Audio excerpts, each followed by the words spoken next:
Next equation में हम जो है इंडिविजुअल आयन को देख रहे थे कि वो कितना कंट्रीब्यूट करता है। इसमें देखेंगे, हम सपोज करेंगे कि मेम्ब्रेन जो है परमेबल है ऑल ओवर आयंस के लिए, और हर आयन की जो है पोटेंशियल डिपेंड करेगी हर आयन की पोलैरिटी पे, और इसके लिए मेम्ब्रेन की परमेबिलिटी कितनी है और इसकी कंसंट्रेशन आउटसाइड और इनसाइड कितनी है। गोल्डमैन इक्वेशन कहते हैं इसे। गोल्डमैन इक्वेशन को हम अगर फार्मूले में देखें तो हमारे पास ये इक्वेशन आती है। इसमें हमने कंसीडर किया है सोडियम, पोटेशियम और क्लोरीन को।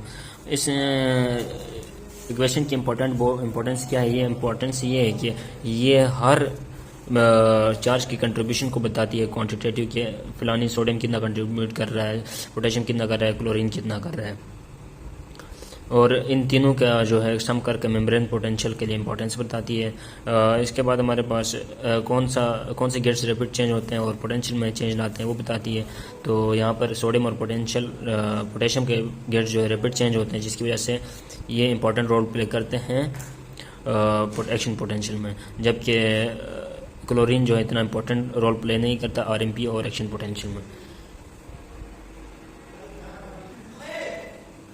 इसके बाद मैं आपको बता देता हूँ, अगर पॉजिटिव आयन जो है आउट ऑफ सेल मूव करे तो ये सेल अंदर जो है नेगेटिविटी आती है।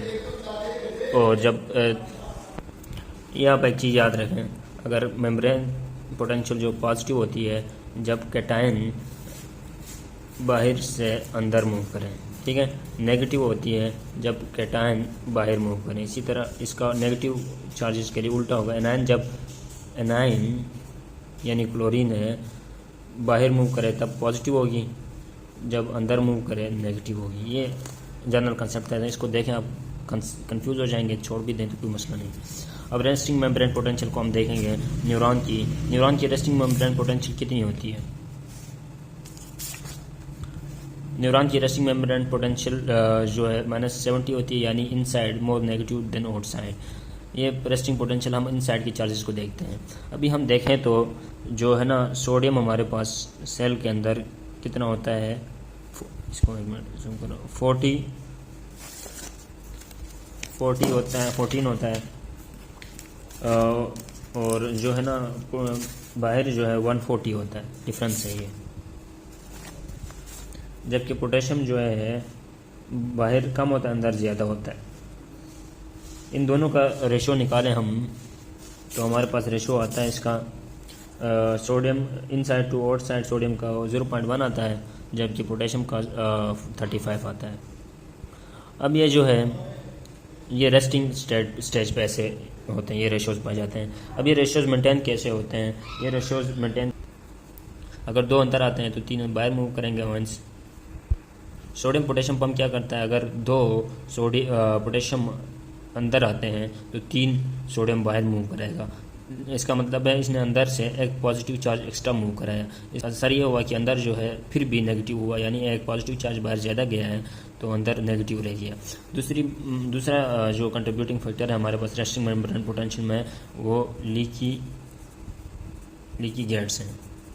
लीकी गेट से क्या होता है, हमें पता है कि अंदर जो है पोटेशियम बहुत ज़्यादा होता है, यानी होता है 142, जबकि बाहर होता है 14 और बाहर जो होता है 4 होता है, इन 5, ठीक है। इसको हम पुट करें नॉनेस्ट इक्वेशन में तो फिर हमारे पास पुट कैसे करना है, 61 × log 35 अंदर से बाहर मूव कर रहा है तो ये माइनस चार्ज आएगा, -94 मिलीवाट्स आ गया। इसी तरह अगर हम देखें सोडियम के लिए, सोडियम का रेशो 0.1 है और इसको log 1 तो ये आता है +61। हमें अब पता है जो है सोडियम, हमें अब पता है कि पोटेशियम जो है 100 टाइम्स इसकी कंसंट्रेशन ग्रेटर मूव करती है बनिस्बत सोडियम के। तो इन चीज़ों को भी कंसीडर करें तो हमारे पास लास्ट जो है आएगा -86 मिलीवाट रेस्टिंग मेम्ब्रेन पोटेंशियल, जो करीब है -70 के। इसके बाद अगर दूसरी चीज़ें कंट्रीब्यूटिंग फैक्टर्स भी देखें तो हमारे पास आता है जी सोडियम पोटेशियम पंप का हमने पढ़ा था, ये कितना कंट्रीब्यूट कर रहा है, माइनस कंट्रीब्यूट कर रहा है। इन दोनों को हम चीज़ों को मिलाए हैं तो सारी चीज़ें जब एक्टिव हो, जैसे स्केलेटल मसल्स में सारी चीज़ें एक्टिव होती हैं, तब ये -90 में मिलीवाट्स बन जाता है रेस्टिंग मेम्ब्रेन पोटेंशियल। टोटल हम देख लें तो रेड ब्लड सेल्स में, एरिथ्रोसाइट्स में -10 होता है जो सबसे लो हो सकता है, टू -90 स्केलेटल मसल्स में जब ये सारी चीज़ें एक्टिव होती हैं तब ये होता है। आपने nerve fibre resting membrane potential में हमारे पास -70 मिलीवाट्स वैल्यू होती है, ठीक है। इसको मैंने 90 क्यों लिखा है, स्केलेटल मसल्स में सब ये सारी चीज़ें इन्वॉल्व हो, एन के पंप भी इन्वॉल्व हो, सारी चीज़ें इन्वॉल्व हो।